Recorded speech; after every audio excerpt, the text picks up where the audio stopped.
Good morning and welcome to the Core Connection. I'm Mira Rubin here with you on Enlightened World Network. And today's topic is openings. How do we cultivate openings of heart and mind that open us to new potentials, to new ways of seeing and feeling and thinking and experiencing life? So it should be a fun conversation.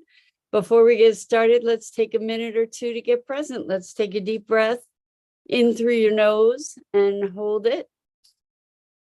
And imagine clean, crisp oxygen flooding your lungs, flowing into your bloodstream, nourishing all your cells, all your organs, bringing vital life energy to your body and being. And as you exhale any tension, stress, negativity, fatigue. And now let's take another deep breath in through your nose and hold it. This time, imagine brilliant, bright light lighting you up from the inside out, illuminating, electrifying, and energizing all your cells, all your molecules, your electrons, creating a brilliant beam of light and energy from your heart out into the world. And as you exhale any remaining tension, stress, negativity, fatigue. And now let's press our palms together, vigorously rub your hands together, feel the tickling, the tingling, the pressure, sensation, temperature, all that motion, all those sensations, allow them to bring you present right here, right now, into this remarkable physical form that enables you to experience life. Welcome, welcome, welcome. Good morning, Rosalind. Good morning, Robin. So good to have you here with us, and welcome to everybody else who's joining us today. So today we're talking about openings and how can we generate and catalyze openings to these new potentials, new possibilities of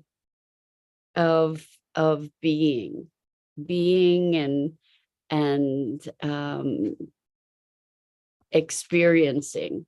So I have spoken with you on other occasions about Carol Sanford, who is really is a thought leader, who is responsible for a lot of the thinking and the frameworks behind or bringing forward all those things behind regenerative practice, regenerative business, the whole notion of regeneration.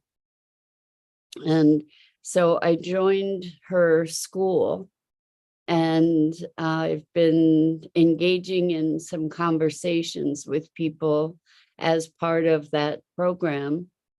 And I joined it because I have a commitment to learn to truly think in a generative way, rather than what they call thoughting. In other words, kind of replaying, reiterating patterns of automatic thinking.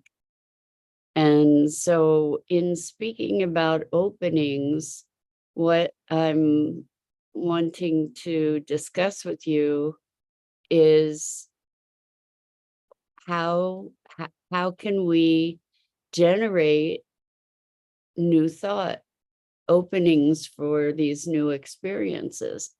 And so it was interesting because yesterday we did an exercise where we were having a conversation and also self-observing. And when we self-observe, we can start to recognize some of our predispositions, some of our patterns. So the idea was not just to have a conversation about something. First of all, the conversation itself was somewhat provocative in that it was talking about different levels of being, talking about intellect, let's see, instinctual or intuition, and body. So kind of body, mind, and spirit in a way. And looking at how our conversations or our interactions are driven from these different arenas. So we might be stuck in our heads or stuck in our bodies or stuck in our hearts, or we might be having a beautiful synergy of these different experiential levels that create a whole of richer communication. So the idea was kind of creating a conversation as well as a meta conversation. So the meta conversation is looking at it from like being an observer of yourself in a situation where you're trying to already be conscious. So it's an interesting exercise, and it creates opening for a new way of thinking or a new way of perceiving. Like if I recognize here I am engaged in this conversation and I'm noticing that I'm really tense in my body and I'm starting to feel activated and agitated, then we can recognize, oh, okay, I got triggered about something, and that's impeding my ability to interact with it in the way that I would like to. And if I can recognize that in the moment, then perhaps I can breathe, or I can acknowledge that that's what's going on, and it might give me enough perspective to be able to recalibrate and reconnect and redirect whatever the conversation is into creating a new opening. So it's interesting in talking about this notion of opening that I'm kind of also talking about shutting down, to notice when we shut down, because a lot of times we're just walled off from the world and experience and we don't even know it. And so this kind of self-observing gives us an opportunity to, or an inroad for that kind of awareness and observation. So Rosalind says, to create a new way of opening, I'm adding vocal toning before my regular meditation. Oh, what a great idea. Sound is so powerful, Rosalind. Good for you. And so Rosalind says the vibrations are supposed to help blossom vision and self-expression from seeds of thoughts. You spoke that so poetically. Thank you for that. And I, when we think about being energy, it makes sense, the sound that we emanate, the vibrations that occur in our bodies as we are speaking, or as we are toning, as we're moving air through our being and our vocal cords, and there's a vibration that occurs throughout our body. It makes sense that that vibration would loosen some other or at the very least impact the rest of our body and being, right? So yeah, I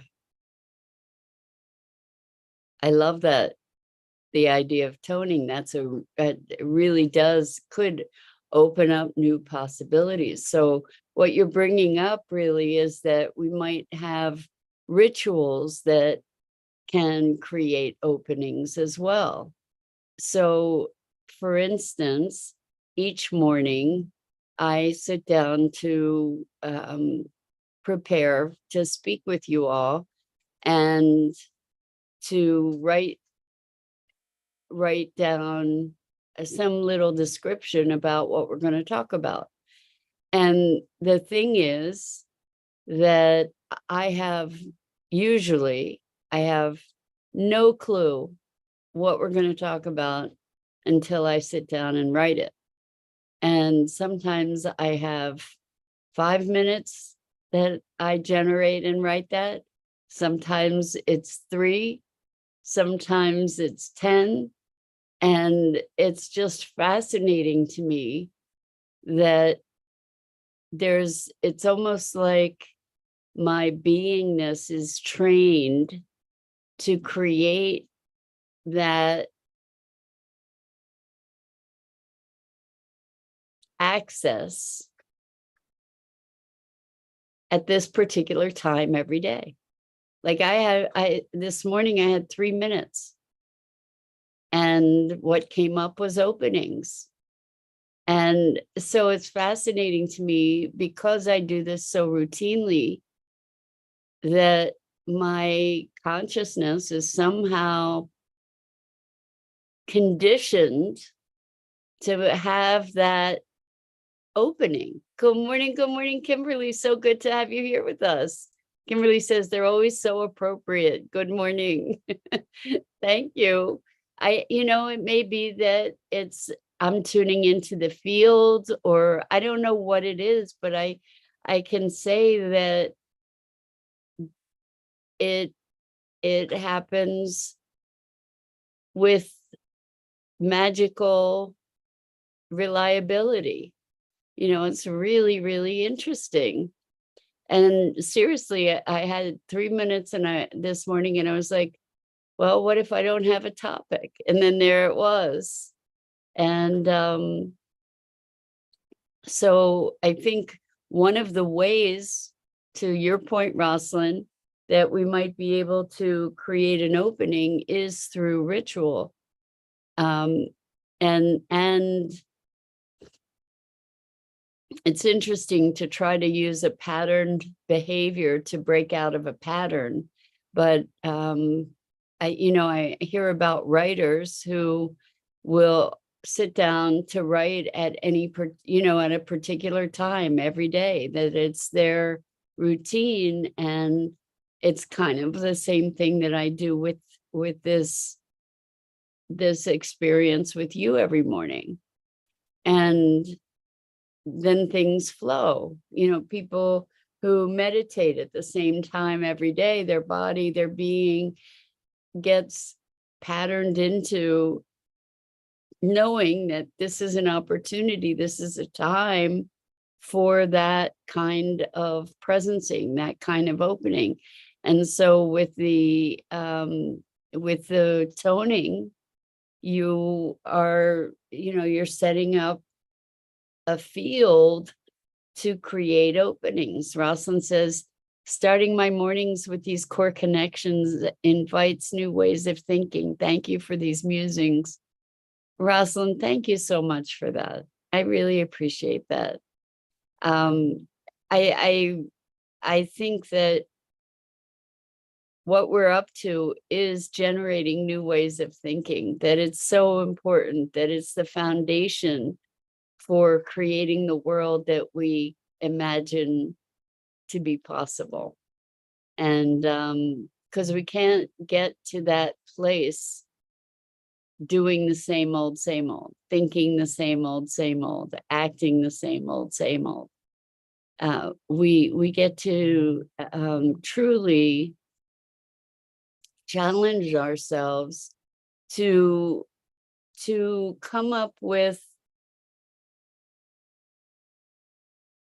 ways to recognize our unconscious assumptions about things. So here's an example. I have friends who are very committed to sustainability, and more even to thriving. And they've developed a housing system that is a modular system that is pretty amazing. And now they're in the process of promoting it. And they're promoting it in a way that is promoting exponential growth of this, like saying, okay, you buy one and you can rent it out and it can generate revenue, and then you can have enough revenue to buy another one and you can rent it out, and then you can have enough revenue to buy 2 more, and then 4 more, and then 8 more. And this is the model that they're creating for prosperity and somewhat passive income, right? But the thing is, like, I looked at this and my response was, that's not sustainable. And it's not good for the earth to be talking about this unending exponential growth. This is an underlying assumption that is a deep, deep, deep violation of, these are my opinions. Okay, so that's the caveat here. They don't agree with me, obviously. But first of all, if we're going to be developing, we need to be looking at where we're developing and how that development works into the natural landscape. And exponential growth is not something that occurs in nature unchecked, except in cancer, right? Like there is a period of growth and expansion, and then there's a period of balancing. And the thing is that, for me anyway, to be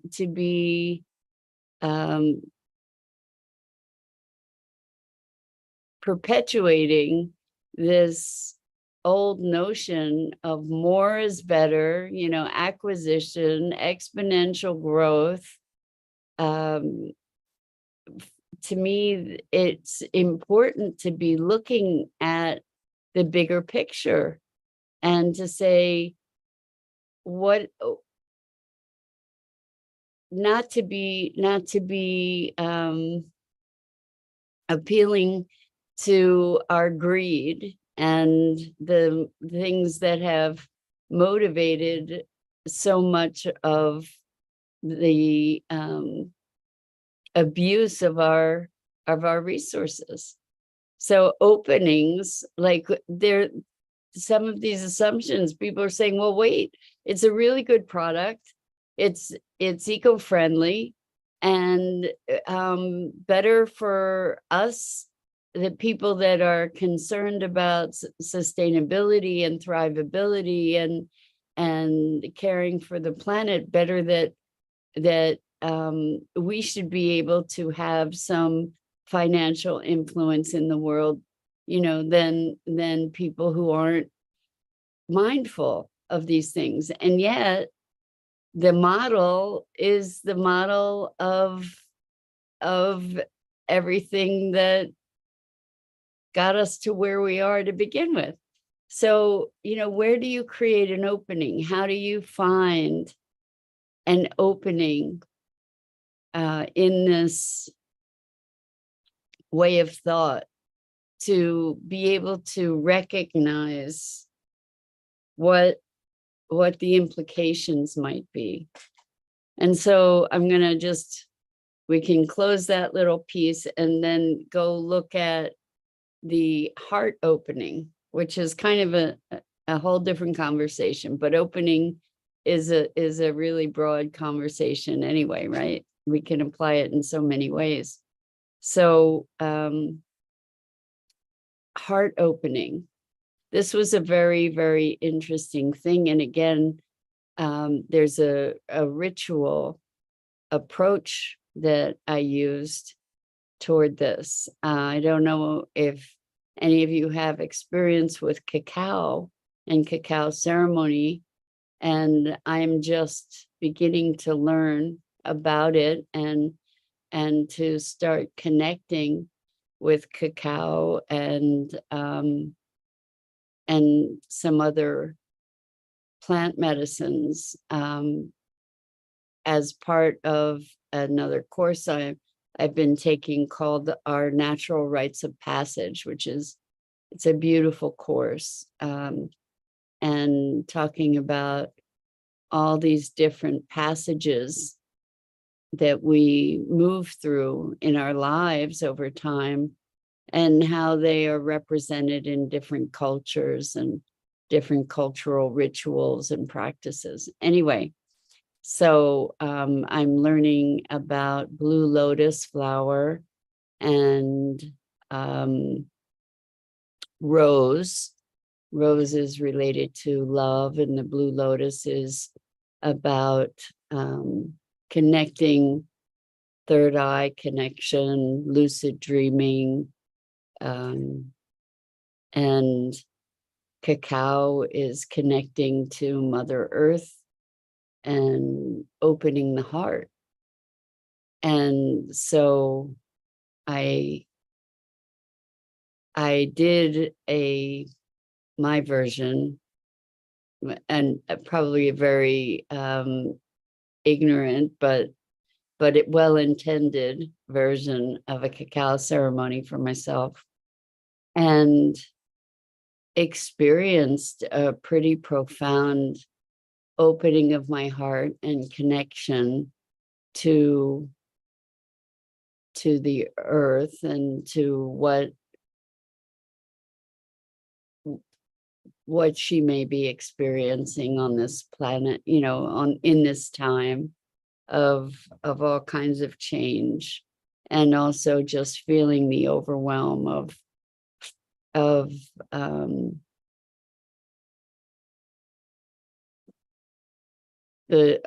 of the